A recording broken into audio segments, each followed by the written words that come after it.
কি বলবেন কিভাবে দেখছেন? প্রথমে আমি ধন্যবাদ জানাবো রাজ্য নেতৃত্বকে, কেন্দ্র নেতৃত্বকে যে আমাকে ভরসা করার জন্য। আমি সামনে যে বিধানসভা নির্বাচন আছে সেই বিধানসভা নির্বাচনে আমাদের সমস্ত সনাতনী ভারতীয় জনতা পার্টির সমস্ত কার্যকর্তাকে নিয়ে আগামী দিন 7টাকে 7টা বিধানসভায় আমরা জয়লাভ করব এই আশা রাখছি।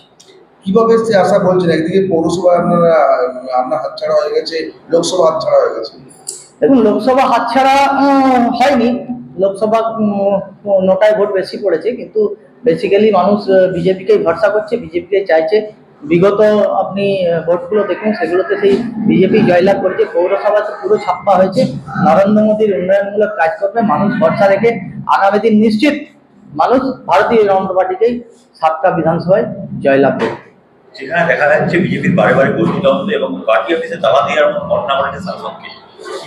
দেখুন, ওটা গোষ্ঠীদ্বন্দ্ব নয়, ওটা আমাদের নিজেদের মধ্যে একটু আলোচনা, একটু আছে। আমাদের নিজেদের কোনো গোষ্ঠীদ্বন্দ্ব নেই। আগামী দিন আপনারা আরো দেখতে পাবেন যে আমরা সবাই মিলে, যারা পুরনো কর্মী আছি, নতুন কর্মী আছি, আরো যারা আসবেন বিজেপিতে, তারা সবাই মিলে ঐক্যবদ্ধভাবে আমরা এগিয়ে যাবো, লড়ে যাবো তৃণমূলের কাছে। আপনার নাম আর পরিচয়? আপনার নাম পরিচয়?